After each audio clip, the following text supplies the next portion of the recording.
honest, no one is scared. I'm definitely not scared.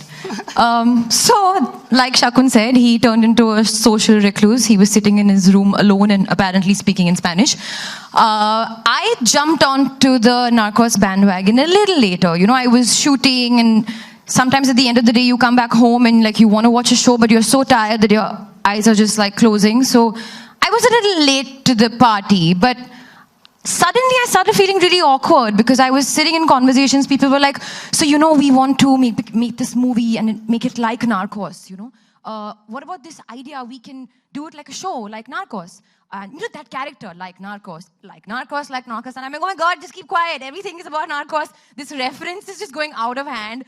I cannot be like Joey sitting in this room, not aware of anything anymore. So eventually, I did watch Narcos, and then I understood. It made complete sense what a global phenomenon this show really is. Yeah, absolutely. It's undoubtedly one of the most successful. Welcome to India. I think you should sit in the middle, and we should sit around you. Yeah. Hello.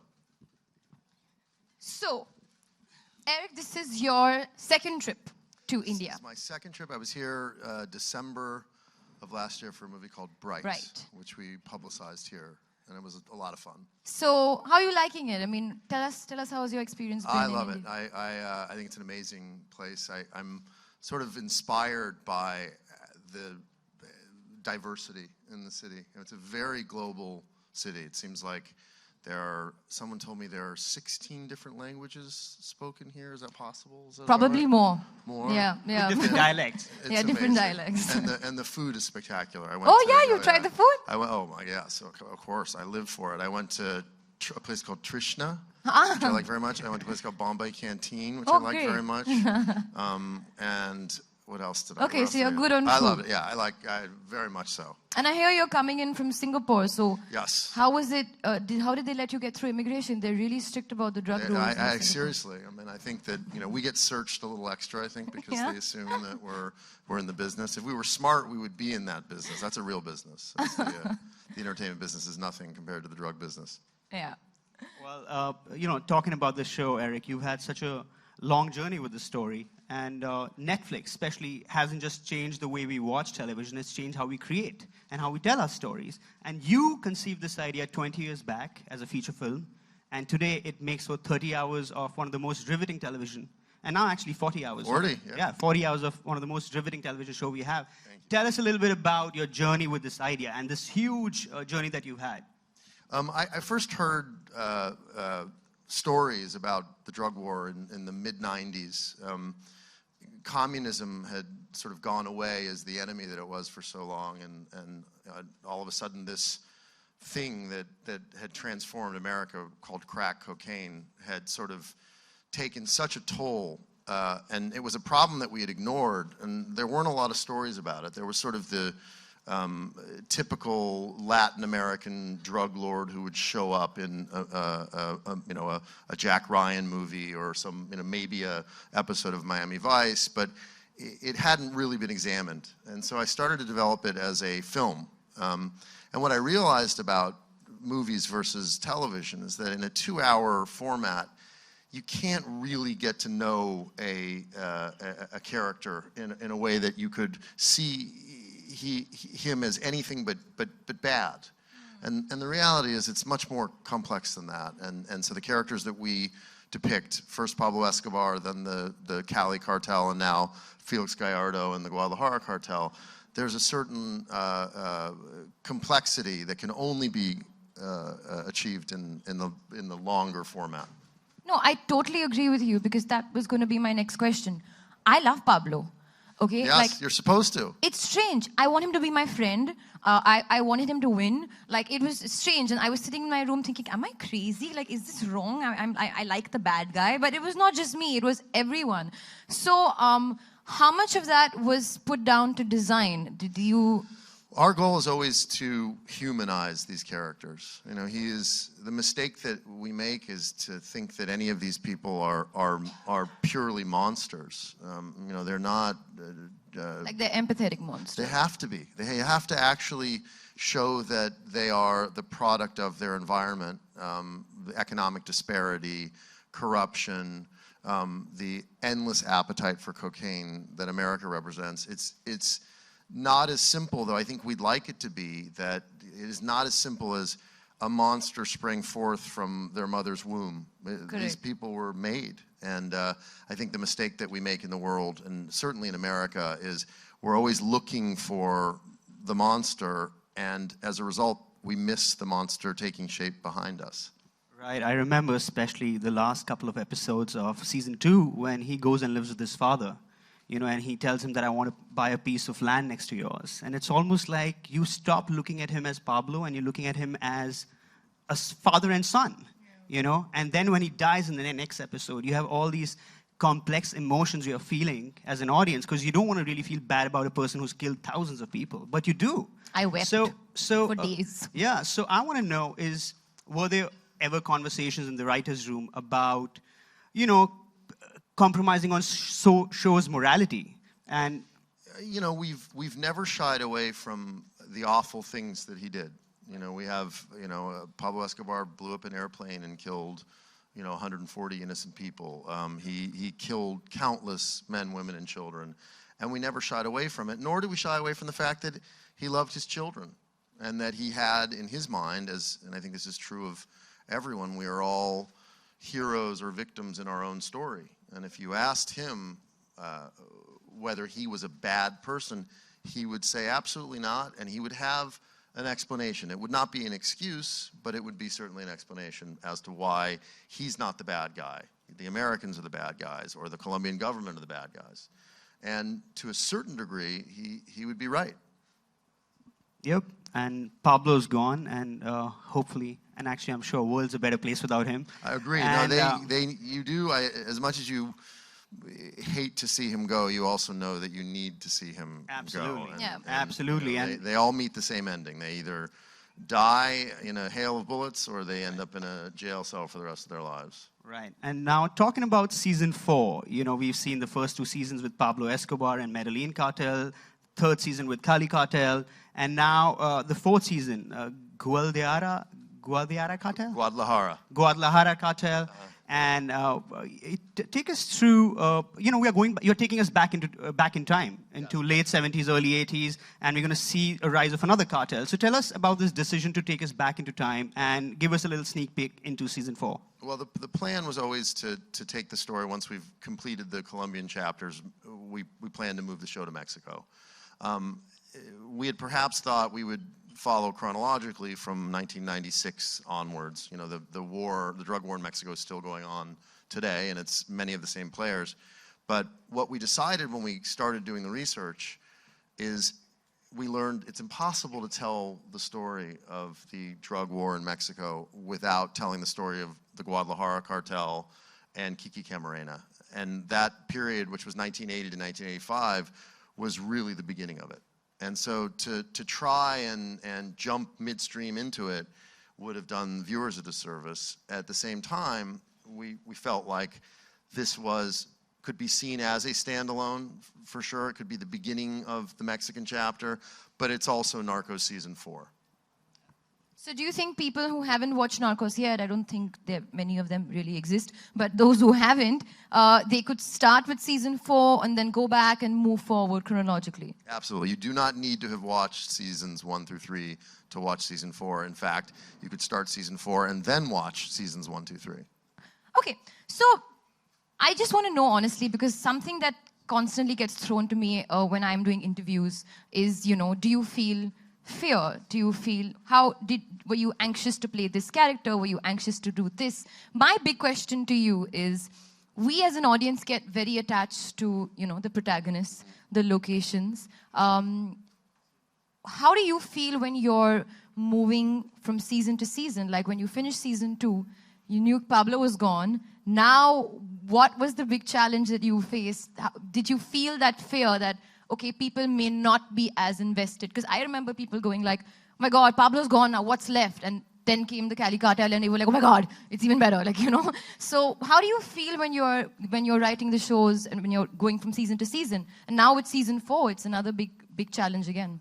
It's incredibly stressful. I don't know why I did it to myself in the design, where we replace characters and setting, and we take a show that people seem to like very much and then abandon many of the things that they like about it. So it's sort of horrible. But the challenge, what it allows us to do is continue to raise the bar, culminating in, I believe, our best season, which is season 4, which is coming out this week. You think it's your best season? I think so, for sure. Okay. I think that, and I'm sensing that people who watch it agree. So it makes me happy. I think that, you know, one of the reasons why we cast Michael Peña and Diego Luna is we had an obligation to make the best, most real, authentic version of this show, and that there's, you know, audience demand. If you ask someone to accept the fact that they're not going to see Wagner Moura anymore, they're not going to see Pedro Pascal anymore, you have to give them something that very quickly in the first 2 episodes they say, okay, it's different, but I like it, and there's enough of the same that I feel like it's still Narcos. That's amazing. So I'm really curious to know the fact that you've lived with this show and the content for so long, you know, writing, editing, shooting, just creating. How do you feel when you watch your own show? Are you able to enjoy it like an audience, like feel the thrills, edge of the seat kind of feeling, the way we feel, you know, by biting our nails and heads off? Like, do you feel that way? Sometimes I watch the show and I mouth the dialogue around. I don't do that, actually. You know, I've now seen it so many times. It's hard to experience it with anything but exhaustion. You're able to be objective. Yes, I know it's pretty good. And for me, you know, the only times that I've had real success in my career, it's when I've done something that I wanted to see as opposed to something that I thought other people wanted to see. And Narcos is very much a show that if I had nothing to do with it, unless I absolutely hated the people that were involved and I couldn't bring myself to watch it, I would watch Narcos religiously. Do you respond to feedback as well? I mean, when you get feedback for seasons, it's mostly been positive, but do you all keep a check for the kind of feedback you've gotten per episode? I'm sure you both know that you could get 100 great reviews, which I'm sure you often do. It's the one bad review that actually sticks with you. So yes, there are times, you know, if I agree with criticism, I use it as reinforcement. Sometimes I'll read something about our show that I hadn't noticed. For the most part, the only thing that you know, Netflix compiles a tremendous amount of data. They do not share that data with me. They don't tell me, here's what people like, here's what people don't like. I do know anecdotally that the thing that people really appreciate is authenticity, is the reality of it. And so we aspire every chance we get to infuse that authenticity. And I think it's what works in global television. It's why, you know, Sacred Games to me is a show that I've been to Mumbai. This is the 2nd time in my life. I don't know that much about it, but I watched that show and it feels real. And I believe that we all do. You can watch a show, as you have, that takes place in Colombia and Mexico, and you know the difference. If we were to have shot this show in Arizona, which, by the way, people do, and Netflix thankfully never suggested anything but shooting in Colombia and Mexico, but a lot of American television studios and companies would say, do it where it's cheap and where it's totally safe, although it was very safe in Mexico. And you might do that, but an audience will tell. They'll be able to tell. They'll know the difference. Right. And, you know, apart from making such an entertaining show, I think you've also been kind of making a political statement with the show. You know, with every season, you seem to be zooming out. You know, we've seen Medellin, we've seen Cali, we're now going to Mexico. And it's a bit like The Wire. We are now seeing a bigger system at play. We are seeing this war on drugs with a different perspective. You know, it's not just Mexico anymore. So talk a little bit about that. Was that always the intent, is to broaden the lens on this universe and let the audience start seeing the real problem? Oh, for sure. I mean, I think we all, every nation on earth struggles with drugs. I mean, and the same cocaine that you find in Mumbai, you'll find in Tokyo, New York, London, Nairobi. It doesn't matter. It's the same stuff. And we still, you know, we all have the same struggle, and we all continue to focus on the supply of cocaine rather than the demand. And, you know, the star of Narcos is not Pablo Escobar or Felix Gallardo or Kiki Camarena or Colombia or Mexico, it's cocaine. And so we've been allowed to sort of, in making this show the way we're making it, to look at the entire sort of dark web that ties it all together. Right. You said something very interesting. I read in an interview. You said that Colombia doesn't have a cocaine problem. They have a capitalism problem. America has a cocaine problem. You know, that's a great insight. Did you get this insight even before you went into the writer's room? Oh yeah, for sure. And you know, they're fond of saying in Colombia, and it's true, that if the cocoa leaf grew in Virginia, it would be legal in the United States. The thing that, you know, nothing is as it's presented. You know, the problem with cocaine is not so much the cocaine, it was the billions of dollars that were leaving the U.S. economy and going down to South America. Had that not been the case, I think we'd have a very different relationship with cocaine. And Eric, this season, the first couple of episodes, you also co-written, right? And the IMDb page says you haven't, you know, you're coming back to the writer's chair after NYPD Blue. And what made you take that decision is to come and sit in the writer's chair? By the way, that is that's incorrect on IMDb. That is okay. another Eric Newman that I have yet to encounter, who wrote an NYPD Blue episode in 1994. I was still in college. Oh, so, yeah, so that's not me. Is this the There's first time one, that you are? Another Eric Newman who is writes religious films, and that's not me. And then there are two Eric Newmans That's who a are... note to IMDb. There are two Eric Newmans who are murderers. One most recently, Wow. who threw his I think wife I off should the have seen your balcony name. of a cruise ship. Yeah, it's strange. I guess it's a fairly common name, but no, that is not mine. I was a film producer for many years, and I found my way into television fairly late. And I really, if you told me all those years ago that I would end up in television, I would have thought I had failed, because television in those days was not what it is now. And I think shows, and Narcos is certainly one of them, and we take no credit for this movement, but the global television space has exploded with such amazing shows. I mean, you know, and Netflix is carrying a lot of them, Fauda and Sacred Games and Babylon Berlin, and it's Money Heist. Money Heist is great, yeah. So I think that's, to be a part of that, really, for me, the only way that I could have been satisfied in television, and I love it.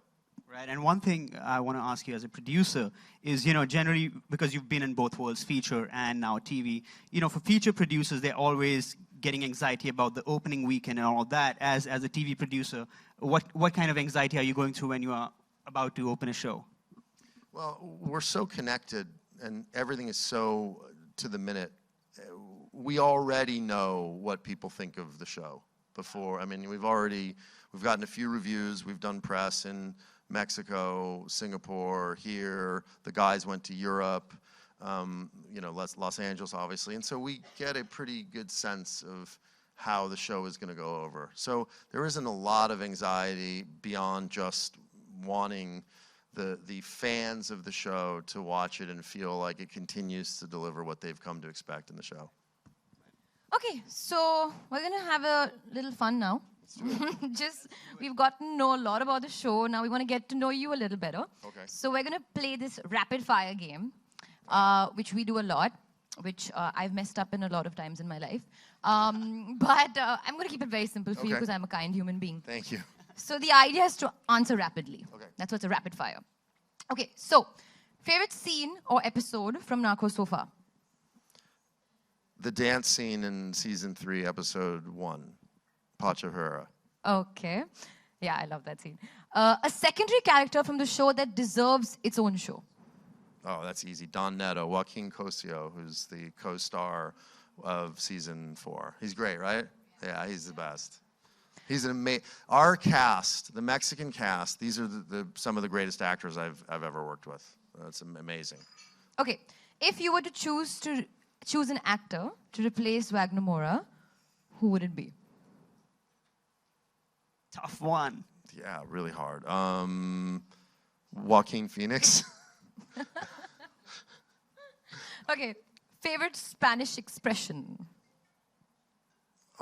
In Mexico, they say "no tiene madre," which means it's motherless, and it's a sort of a bad thing. If something goes wrong, Diego can explain it better than I can, but that's basically it, right?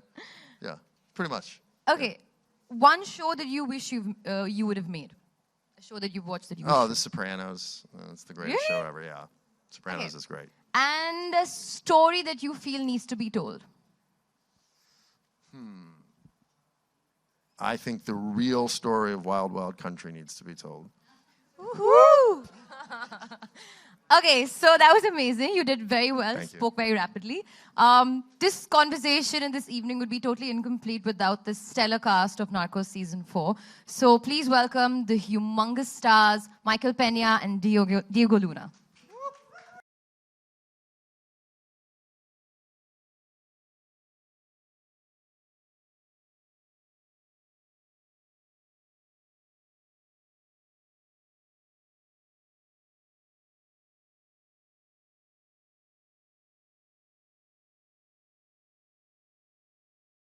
And adding the glitter and glamour through the room. Welcome to India. Welcome to Mumbai, Michael. Thank you, You sir. were out grabbing some Indian food. Enjoy it. Some Indian food? Yeah. Oh yeah, like in the morning I just show up. Like we did it yesterday. Just go to breakfast and whatever they bring, I'm just gonna eat it. It's all good. Yeah, too sad we don't have you guys here for too long, but you know, I hope you guys enjoy the city. Shakun's a very good cook. The next time you come, he should make some parathas for you. Right on. I might be a cook, but I've never made parathas. just for the know. Michael, you are playing Kiki Kamarena, and Yep. you know he's had huge contribution in the war on drugs. Tell us about your attachment to the show. When Eric came to you with the story, had you already seen the show? So I think me and Eric spoke about 3 years ago, and I didn't. To be honest with you, I didn't watch Narcos. Like I've told some of you guys, it's because you know my son was 6, so I watched Pixar and you know Toy Story like 50 times, and I watched a lot of those almost by heart. And then after we had a great meeting, I watched 2 episodes. I remember that night, and I thought, wow, they captured Latin America better than most movies. And then I binge watched the first season. When the second season came out, I binge watched that one. And then it's great that that's my research. And then I watched season 3 like a month before we started filming. So you went from Ant-Man to Narcos. That's quite a shift in headspace. Yeah, no, exactly. But I blame Narcos and you guys for my binge addiction now. Now I'm in the world of binge watching. I need. Like all of us. Diego, tell me about your research, because I hear, unlike Pablo, Felix kept a pretty low profile and was sort of held back. There's not much footage that we have of him. So is that an advantage that you get to kind of create your own perspective, or tell us a little bit about your research? Yeah, well, it was. There's a period of time where he really liked to be on the newspaper, but he wanted to be seen more as a businessman. So he would be in the social part of the newspapers, like in the opening of these, and Correct. he had hotels, he had restaurants, but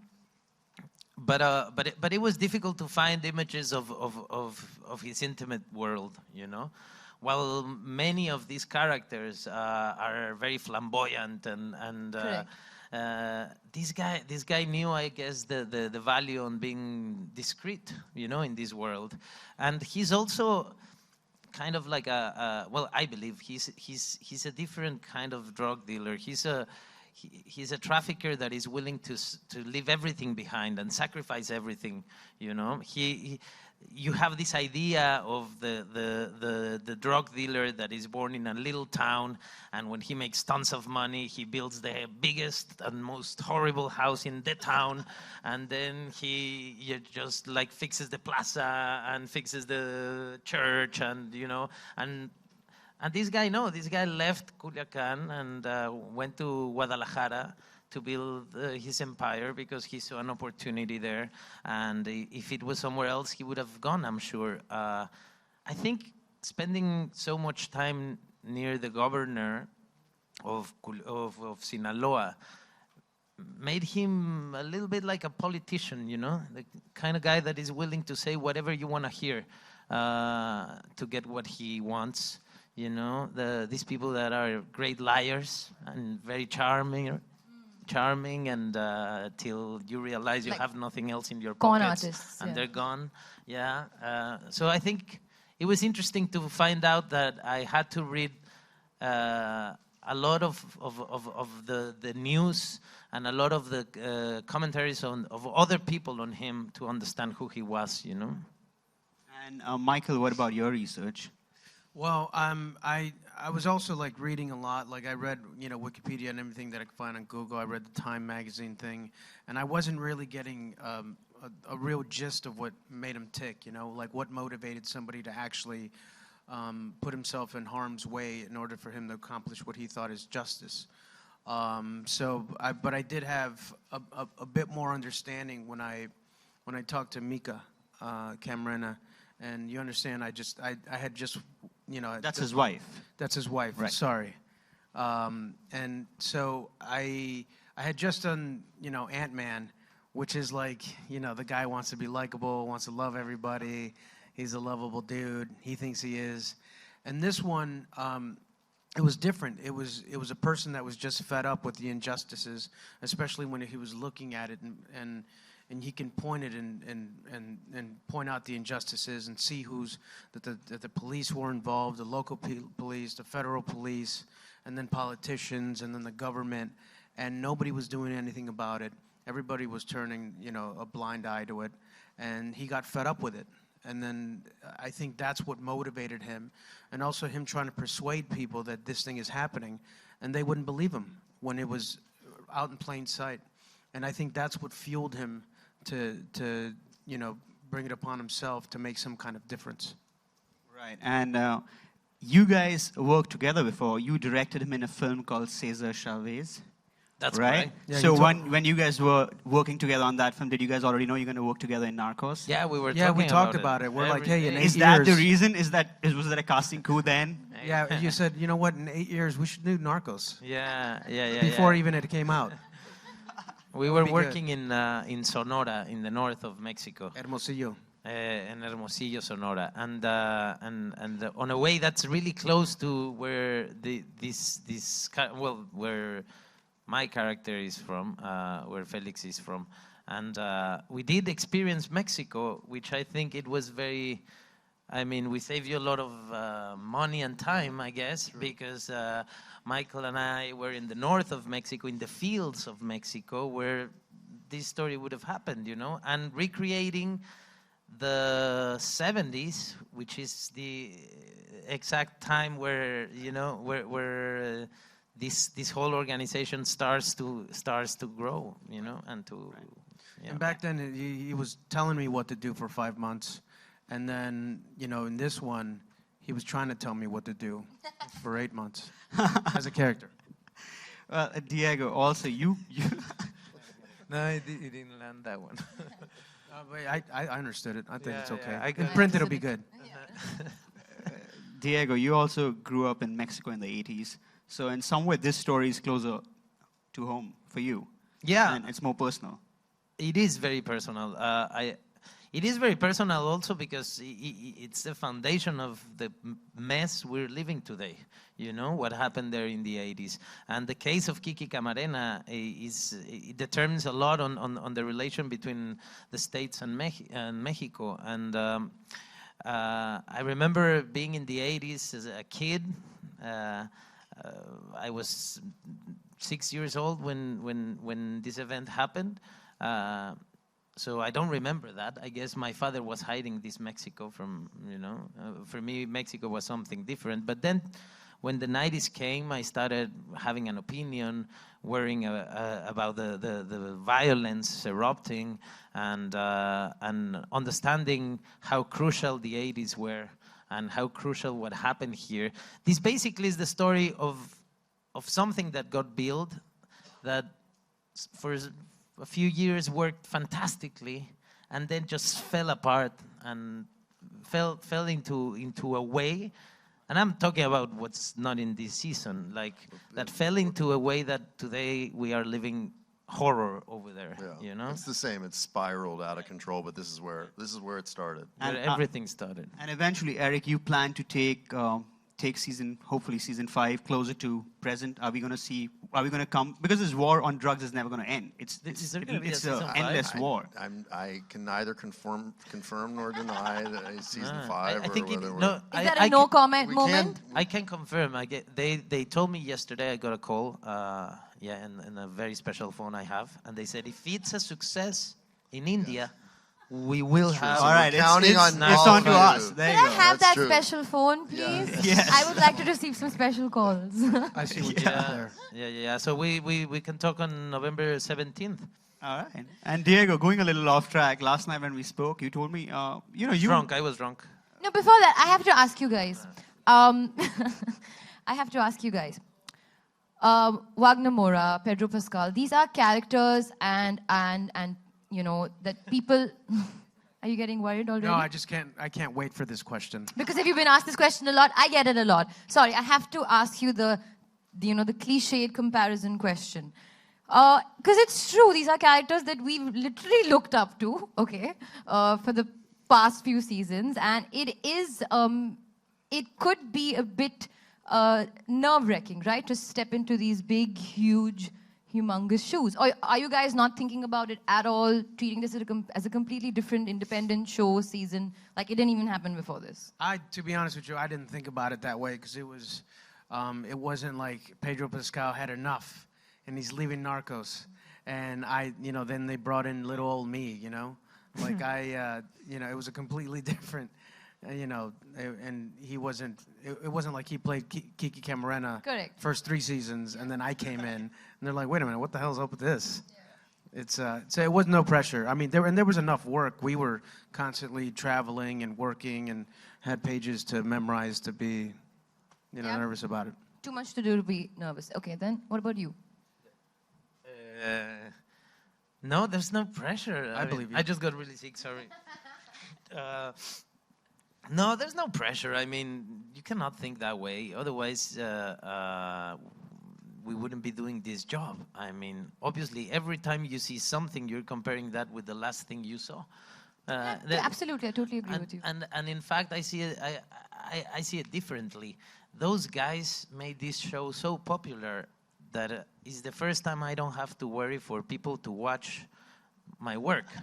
That worries out of the question, It's like it's gonna come out and they're gonna watch it. Like the first feeling of being a theater actor is to be on your opening night and look out and see no one there. Just your parents. This time is not exactly, not even my father. So this time they're gonna be there, and then I saw it. Like it'll be very responsible not to see it, but I saw it, and I am really happy. And I think these guys left the bar here, and we left it here. And if there is a 5th season, they're gonna take it higher and higher because the team they put together is amazing. Is amazing, and I have to be very, very honest. It's very bold to say, let's start all over again, because I don't think this is the 4th season. This is Narcos Mexico. It's a different project. There's new directors. It's a new place. It's a new cast. Everything is different. So I think they complement each other pretty well. But I don't think you're going to be thinking about the previous seasons when you watch these. I'm sure we won't. And that's amazing. That's really inspiring. I'm going to take this answer and I'm going to use it next time anybody else asks me this question.